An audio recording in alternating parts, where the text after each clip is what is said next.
Hello സുഹൃത്തുക്കളെ, ലക്നൌവിലാണ്. ഇന്ന് നമ്മളൊരു ഇടിവെട്ട് സ്ഥലത്തേക്കാണ് പോകുന്നത്.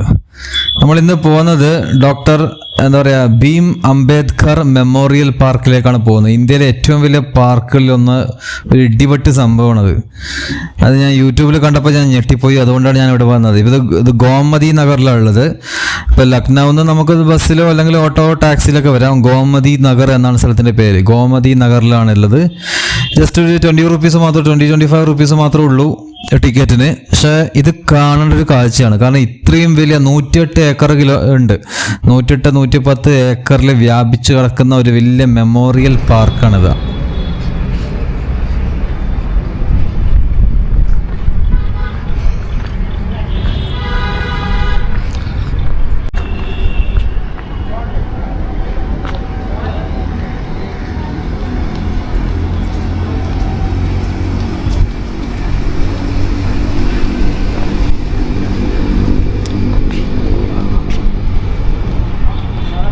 അംബേദ്കറുടെ പേരിൽ. അംബേദ്കർ നമുക്കറിയാമല്ലോ, ഇന്ത്യയിലെ ദളിത് മുന്നേറ്റത്തിനും അതുപോലെ ഇന്ത്യയിലെ ആദ്യത്തെ നിയമമന്ത്രിയൊക്കെ ആയിരുന്നു അംബേദ്കർ എന്ന് പറയുന്നത്. അംബേദ്കർ ഒരുപാട് മുന്നേറ്റം നടത്തിയ വ്യക്തിയാണ്. അപ്പോൾ അദ്ദേഹത്തിൻ്റെ പേരിൽ അദ്ദേഹത്തിന് സമർപ്പിക്കപ്പെട്ടതാണ്, ഡെഡിക്കേറ്റ് ചെയ്തതാണ് ഈ പാർക്ക് എന്ന് പറയുന്നത്. ഈ പാർക്ക് എന്ന് പറഞ്ഞാൽ ഞാൻ ആദ്യം ചെറിയൊരു പാർക്ക് എന്നാണ് വിചാരിച്ചത്. പിന്നെ ഇത് കയറിയിട്ട് തീരുന്നില്ല. അമ്മാതിരി വലിയ പാർക്കാണ്. നമ്മൾ ഡൽഹിയിലൊക്കെ വരികയാണെങ്കിൽ ലക്നൌവിൽ ഈ പാർക്കാണ്. കണ്ടാ, ഈ പാർക്കിൻ്റെ വ്യാപ്തി ഉണ്ടെങ്കിൽ അങ്ങ് വരെ പോകാനുണ്ട്. പിന്നെ ഇപ്പുറ സൈഡിൽ ആനകളുണ്ട്. 124 ആനകളുണ്ട്. 124 ആനകളുടെ ഡിസൈൻ വെച്ച വലിയൊരു രാജകീയമായ വഴികൾ നിങ്ങൾക്ക് കാണാൻ പറ്റും ഇവിടെ. സോ അത്രയും വലിയ പാർക്കാണ്, വലിയ park. Doctor Bhim Ambedkar memorial എന്നാണ് ഇതിൻ്റെ പേര്, ലക്നൌവിലെ ഗോമതി നഗറിൽ. സോ നമുക്കിതിൻ്റെ വിശേഷങ്ങൾ കാണാം. ഒരുപാട് നടക്കാനൊക്കെ ഉണ്ട്. ഇത് പാർക്ക് കണ്ടെത്താനൊക്കെ മനസ്സിലാവും, ഒരുപാട് നടക്കാനുണ്ട്. അത്യാവശ്യം വെയിലില്ലോണ്ട് ലൈറ്റ് അടിക്കുന്നത് ക്യാമറക്ക് ഓപ്പോസിറ്റായി എനിക്ക് വീഡിയോ ഷൂട്ട് ചെയ്യാൻ പറ്റുന്നില്ല. കാരണം ലൈറ്റ് അടിക്കുന്നതുകൊണ്ടേ എടുക്കുമ്പോൾ സീനുകൾ മൊത്തം കറുപ്പടിച്ച് ഡാർക്കായിട്ട് ഇരിക്കും. അതാണ് പ്രശ്നം. സോ അതുകൊണ്ട് ഞാൻ ആദ്യം ഈ ഭാഗത്താണ് തുടങ്ങുന്നത്. ഇവിടെ വലിയൊരു സ്തൂപം കാണാം നിങ്ങൾക്ക്. എന്താ പറയുക, നല്ല അടിപൊളി സ്തൂപം കണ്ട ഒരു ടവർ പോലത്തെ ഒരു ഗോപുരം നിങ്ങൾക്ക് കാണാൻ പറ്റും. സോ അതിനെ ലക്ഷ്യമായി ഞാൻ നടന്നുകൊണ്ടിരിക്കുകയാണ്.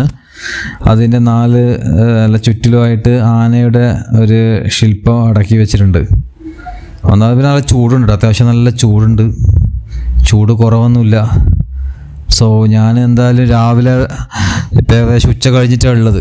കാരണം ചൂട് കുറയാൻ വേണ്ടി കാത്തുന്നത് ശരിയാവില്ല. കാരണം ഈ പാർക്ക് മുഴുവൻ കാണുക എന്ന് പറയുന്നത് മിനിമം ഒരു 3-4 മണിക്കൂർ വലിയ പാർക്ക് തന്നെയാണ്. അത്യാവശ്യം ഇതാണ് സമാജിക് പരിവർത്തൻ സ്തംഭ്.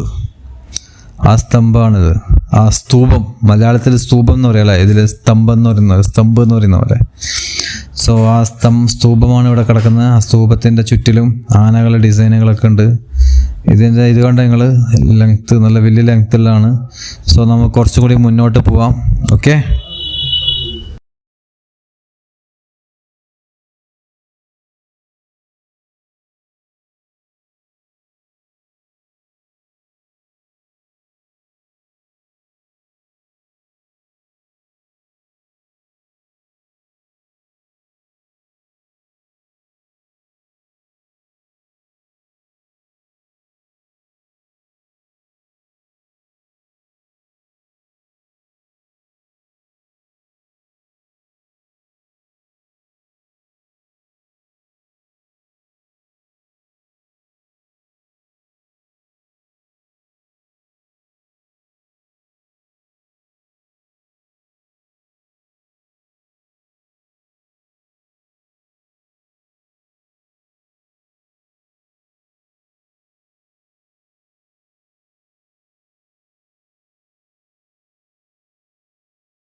ഇത് അടിപൊളി, എന്താ പറയുക, കല്ല് കൊണ്ടും അതുപോലെ മാർബിള് ഗ്രാനൈറ്റുകൾ ഉപയോഗിച്ചുകൊണ്ടാണ് ഓരോ കാര്യങ്ങളൊക്കെ ചെയ്തു വെച്ചിരിക്കുന്നത്. അതുപോലെ നല്ല അടിപൊളി ഡിസൈൻ ഇതൊക്കെ ആക്കി വെച്ചിട്ടുണ്ട്. അവിടെ ആനയുടെ ഒക്കെ ഡിസൈൻ കണ്ട നിങ്ങൾ? ഇത് ചെറിയ ആനയാണ്, ഇതിൻ്റെ വലിയ ആന നമുക്ക് അവിടെ കാണാനുണ്ട് കേട്ടോ, അതാണ് വലുത്. അതായത് 124 ആന. നമ്മുടെ ബാഹുബലി സിനിമ കണ്ടിട്ടേ, ബാഹുബലി സിനിമയിൽ രാജാവിനെ തിരഞ്ഞെടുക്കുന്ന സമയത്ത് രാജാവിൻ്റെ എന്താ പറയുക, പട്ടാഭിഷേകം എന്നൊക്കെ പറയുന്നില്ലേ, ആ സമയത്ത് ആനകളെ ഒരുക്കി വെക്കും അല്ലേ, നമ്മൾ തൃശ്ശൂർ പൂരത്തിനൊക്കെ വെക്കുന്ന പോലെ. അതുപോലെ 2 സൈഡിലും ആനകളെ വെച്ച് 124 ആനകൾ വെച്ച് വലിയൊരു സ്ഥലമുണ്ട് ഇതിൻ്റെ തൊട്ടപ്പുറം. അവിടത്തേക്ക് നമുക്ക് പോവാം. സോ ഈ പാർക്കിലേക്ക് ഒരുപാട് കാണാനുണ്ട്. ഒരുപാടെന്ന് പറഞ്ഞാൽ ചെറിയ പരിപാടിയല്ല, ഇത് കണ്ടു തീർക്കുക എന്ന് പറഞ്ഞാൽ നല്ല പണിയാണ്, വലിയ പണിയാണ്. ആ കാണുന്ന 2 ബിൽഡിംഗ് കണ്ട, രണ്ട് മകുടം പോലത്തെ 2 ബിൽഡിംഗ് കാണുന്നില്ലേ, അവിടത്തേക്ക് നമുക്ക് പോകാനുണ്ട്. അവിടെ സ്കൾപ്ചേഴ്സൊക്കെ ഉണ്ട്, പ്രതിമ സ്റ്റാച്ചു ഒക്കെ ആക്കി വെച്ചിട്ടുണ്ട്. സോ കുറച്ച് നടക്കാനുണ്ട് കേട്ടോ, ഇത് വലിയ ചെറിയ ഇതല്ല, കുറച്ച് നടക്കാനുള്ള പരിപാടിയുണ്ട് ഇവിടെ. ഞാൻ ഈ പാർക്ക് ശരിക്കും കണ്ടത് ഇതിൻ്റെ ഒരു യൂട്യൂബർ ചെയ്തിട്ടുണ്ടായിരുന്നു, മലയാളത്തിലല്ല. മലയാളത്തിൽ ഇപ്പോൾ ഞാൻ നോക്കുമ്പോൾ എനിക്ക് കിട്ടിയിരുന്നില്ല. അപ്പോൾ ഇതിൻ്റെ വിസ്തീർണം, ഇതിൻ്റെ വ്യാപ്തി കണ്ടപ്പോൾ ഞാൻ ഞെട്ടിപ്പോയി. ഞാൻ വെച്ചാൽ ഇത്രയും വലിയ പാർക്കാണ്. ഇവിടെ നിന്ന് ഒരുപാട് ഫിലിം ഷൂട്ടിങ്ങൊക്കെ നടന്നിട്ടുണ്ട്. ശരിക്കും ഇവിടെ വന്നാൽ തന്നെ അവർ ഫിലിം ഷൂട്ടിങ്ങിൻ്റെ ആൾക്കാർ ഞെട്ടിപ്പോയി എന്നൊക്കെയാണ് ഞാൻ കണ്ടത്. കാരണം ഇതിൻ്റെ വ്യാപ്തി കണ്ടപ്പോൾ അത്രയും വലിയൊരു പാർക്കാണിത്. നല്ല പൈസ. ഇത് ഉണ്ടാക്കിയത് ആരാണെന്ന് അറിയില്ലേ? മായാവതിയാണ്, ഉത്തർപ്രദേശിലെ മുമ്പത്തെ മുഖ്യമന്ത്രിയായിരുന്ന മായാവതി, അറിയില്ലേ? മായാവതിയാണ് അംബേദ്കറുടെ ബഹുമാനാർത്ഥം, ആ ഒരു സ്മരണാർത്ഥം ഈ പാർക്ക് പണി കഴിപ്പിച്ചത്. 2008 ഇത് ജനങ്ങൾക്ക് തുറന്നു കൊടുത്ത്. 1995 ഇതിൻ്റെ പണി തുടങ്ങിയിട്ട് വെച്ചിട്ടുണ്ടായിരുന്നു. 2008 ഇത് ജനങ്ങൾക്ക് തുറന്നു കൊടുത്തു. എനിക്കൊന്ന് ഇന്ത്യയിലെ തന്നെ ഏറ്റവും വലിയ പാർക്കായിട്ട് ഇത് വരും തോന്നുന്നു. കാരണം അത്രയുണ്ട് കാണാൻ വേണ്ടി.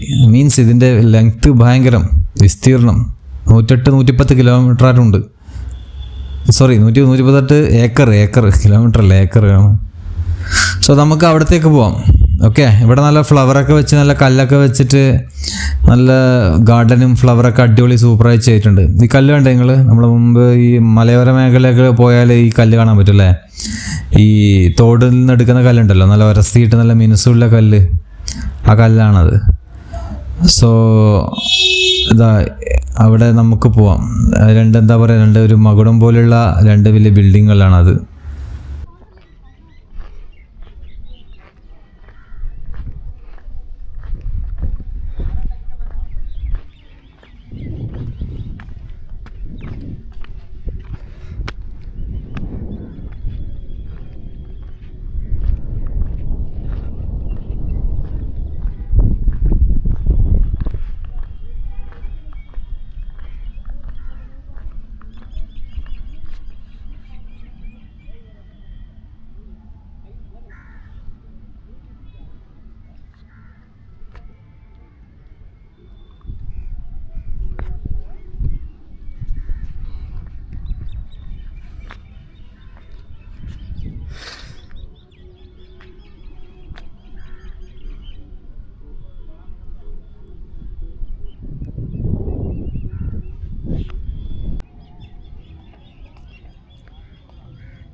സോ നമ്മളിതിനടുത്ത് എത്താറായി.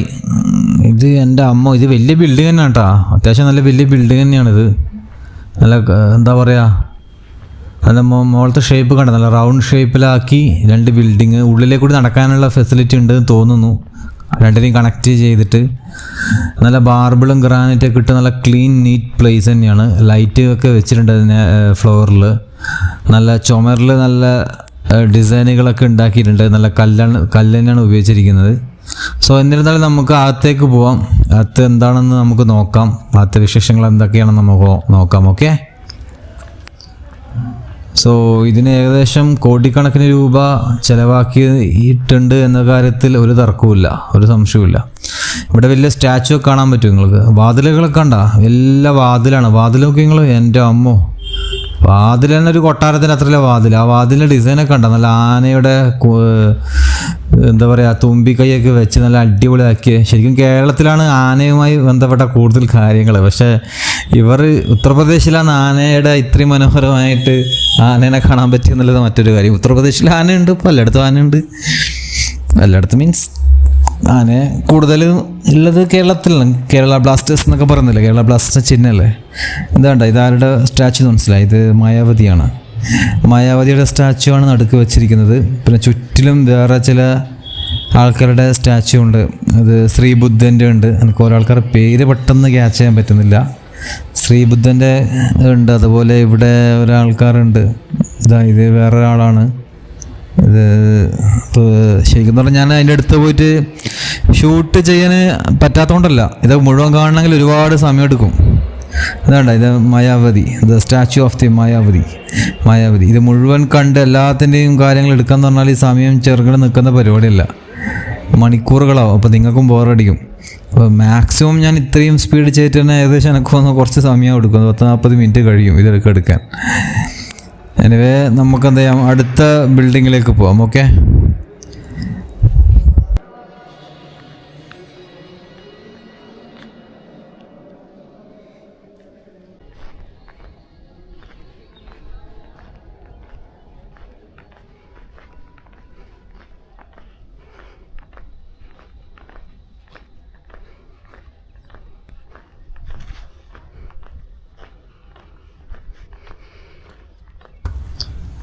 സോ നമ്മളിതിൻ്റെ തൊട്ടടുത്തുള്ള ബിൽഡിങ്ങിലേക്ക് പോയിട്ടോ. അതിൻ്റെ തൊട്ടടുത്ത് അകത്തേക്കും അകത്തുനിന്നും പോകാനുള്ള സ്ഥലമൊക്കെ ഉണ്ട്. ഞാൻ പുറത്തിറങ്ങിയെന്നുള്ളൂ.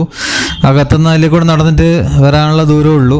അതിലേക്ക് കൂടി നമുക്ക് എന്ത് ചെയ്യാൻ നടന്നിട്ട് വരാം. 2 ബിൽഡിങ്ങുകളാണ് ഇങ്ങനെ, മകുടം പോലുള്ള 2 വലിയ ബിൽഡിങ്ങുകൾ. ഇവിടെ എനിക്കൊന്ന് മായാവതിയുടെ സ്റ്റാച്ചു തന്നെയാണ് കാണുന്നത്. പക്ഷേ സൈഡിലുള്ള സ്റ്റാച്ചു വേറെ ആൾക്കാരുടെയാണ്. ഇത് അംബേദ്കർ. ഇതാണ് അംബേദ്കറുടെ ഒരു സ്റ്റാച്ചു ഇവിടെ കാണാൻ പറ്റും. നടുക്ക് മായാവതിയുടെ സ്റ്റാച്ചു തന്നെയാണ് 2 സൈഡിൽ. അപ്പുറമുള്ളത്, അപ്പുറത്തെ ബിൽഡിങ്ങിലുള്ളത്, ഇവിടെയും അങ്ങനെയുള്ളത്. ഇപ്പം ഞാൻ നോക്കുമ്പം കബീർദാസിൻ്റെ ഒക്കെ സ്റ്റാച്ചു ഉണ്ടെന്ന് തോന്നുന്നു. കബീർദാസിൻ്റെയും അതുപോലുള്ള ആൾക്കാരുടെ സ്റ്റാച്ചു ഇവിടെ ഉണ്ട്. പഴയ ആൾക്കാരുടെ സ്റ്റാച്യൂസൊക്കെ ഇവിടെ കാണാൻ പറ്റും. ഇതിൻ്റെ മുകളിലത്തെ ഡിസൈനൊക്കെ കണ്ടാൽ നിങ്ങൾ, നല്ല അടിപൊളി വർക്കൊക്കെ ചെയ്ത് സൂപ്പറാക്കി വെച്ചിട്ടുണ്ട്. നല്ല കിടിലം തന്നെ. ഇമാതിരി പാർക്ക് എനിക്കൊന്ന് ഇന്ത്യയിൽ കിട്ടുമെന്ന് പറഞ്ഞാൽ ഭയങ്കര ഇതന്നെ. കാരണം ഈ രീതിയിൽ സൂപ്പറായി എടുത്തിട്ടുണ്ട്, ഇവർ ഉണ്ടാക്കി വെച്ചിരിക്കുന്നുണ്ട്. നല്ല അടിപൊളി ഡിസൈൻ. ഇപ്പോൾ തിരക്ക് കുറവാണ് ശരിക്കും പറഞ്ഞാൽ. ഇത് അറിയാത്തത് കൊണ്ടാണ് തോന്നുന്നത്. ലക്നൗവിൽ എനിക്കൊന്ന് ടൂറിസം ഉണ്ട്, ഇല്ലെന്ന് പറയുന്നില്ല. കാരണം ആഗ്രയിൽ നിന്നൊക്കെ നമുക്ക് എളുപ്പത്തിൽ, ഞാനിപ്പം ആഗ്രയിൽ നിന്നായിരുന്നു വന്നത്. ആഗ്രയിൽ നിന്ന് ലക്നൗവിലേക്ക് എത്താം. ലക്നൗവിലെ രുചികളും ടേസ്റ്റുകളൊക്കെ കാണാൻ പറ്റും. പിന്നെ ലക്നൗവിൽ വേറെ സ്ഥലങ്ങളുണ്ട്, അതുപോലെ കാണാം. ഇത് ഞാൻ പറഞ്ഞ അതിലേ കൂടിയുള്ള വഴിയാണ് കേട്ടോ. 2 ബിൽഡിങ്ങിൻ്റെ അകത്തേ കൂടിയുള്ള വഴിയാണ്. നമുക്ക് അതിലേ കൂടിയും വരാൻ പറ്റും. ഇവിടെ വലിയ തിരക്കൊന്നും കാണില്ല. കുറച്ച് പിള്ളേർ ഇവിടെ ഇരിക്കുന്നു. കുറച്ച് ഫോട്ടോസും കപ്പിൾസിനൊക്കെ കൊണ്ട് വന്നിട്ടുണ്ട്. വേറെ ആരും അങ്ങനെ കാണുന്നില്ല. പിന്നെ ഉച്ച കഴിഞ്ഞിട്ടുള്ള സമയമാണിത്. ഏകദേശം 3 മണിയായത്രേ. വൈകുന്നേരം നല്ല ആൾ വരുന്ന വിചാരിക്കാം. വൈകുന്നേരം എന്തായാലും നല്ല ആൾക്കാർ ക്രൗഡായിരിക്കും.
അപ്പോൾ നമ്മൾ അതിൻ്റെ സൈഡിലെ കൂടി വഴിയുണ്ട്, അതിലെ കൂടി നടന്ന് നമ്മൾ കുറച്ച് അതിൽ മുന്നോട്ട് വരുന്നു. ഇവിടെ നിന്ന് അങ്ങനെ ആൾക്കാരെ കാണുന്നില്ല കേട്ടോ.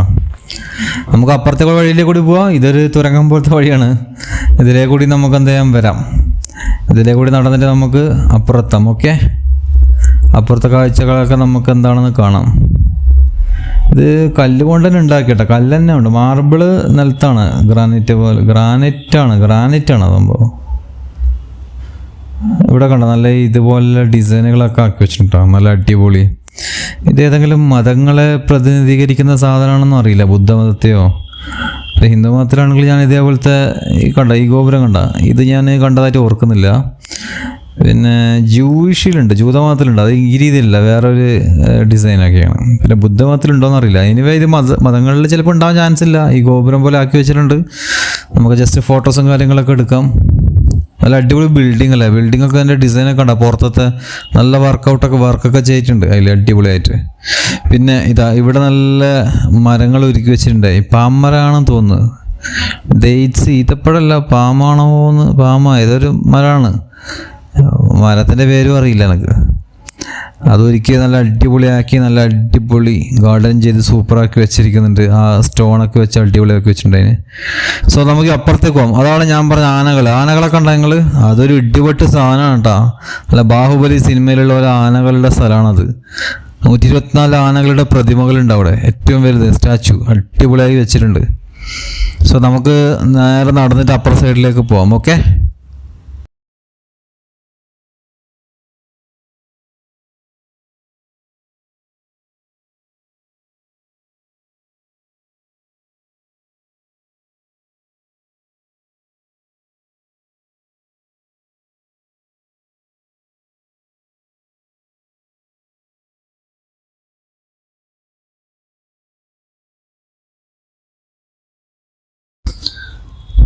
സോ നമ്മളിവിടെ ഫൈനലിൽ എത്തിയിരിക്കുന്നത്. ഇത് അതിൻ്റെ ഒരു അടുത്ത സ്ഥലത്തേക്ക് നമ്മൾ എത്തിക്കുന്നത്. ആ പാർക്കിൻ്റെ തൊട്ടിപ്പുറമുള്ള സ്ഥലമാണത്.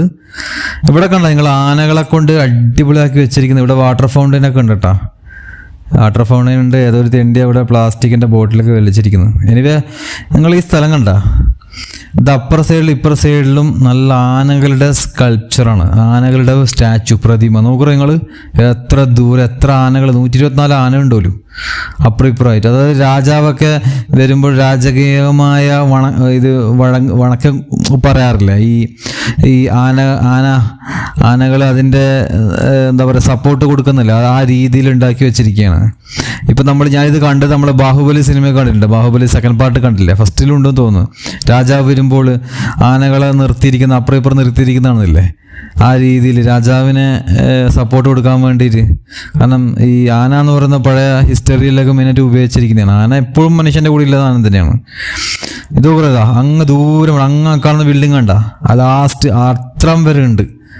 അത്രം വരെ അപ്പുറം ഇപ്പുറം ആനകളാക്കി വെച്ചിരിക്കുന്നത്. എൻ്റെ അമ്മോ, നോക്കുക നിങ്ങൾ. ഇവിടെ ഷൂട്ടിങ് ചെയ്യാൻ വേണ്ടി വന്നില്ല, ഞാൻ അറിഞ്ഞിരുന്നത്. ഇവിടെ ഷൂട്ടിങ് ചെയ്യാൻ, ഏതൊരു സിനിമയുടെ ഷൂട്ടിങ് ചെയ്യാൻ വേണ്ടി വന്നപ്പോൾ അവിടുത്തെ ക്രൂസ്, സിനിമാടന്മാരും ആ ക്രൂസൊക്കെ ഈ സെറ്റപ്പ് കണ്ട് ഞെട്ടിപ്പോയി എന്നാണ് പറഞ്ഞത്. അവർക്ക് അറിയില്ലായിരുന്നു ഇന്ത്യയിൽ ഇത്രയും മനോഹരമായ പാർക്ക് ഉണ്ടാക്കി വെച്ചിരിക്കുന്നത്. നീറ്റ് ആൻഡ് ക്ലീൻ പാർക്ക്, വളരെ ഹൈജീനാണ്, നല്ല ഫെസിലിറ്റി ഉണ്ട്, നല്ല രീതിയിൽ ഇത് ചെയ്തു വെച്ചിരിക്കുന്നത്.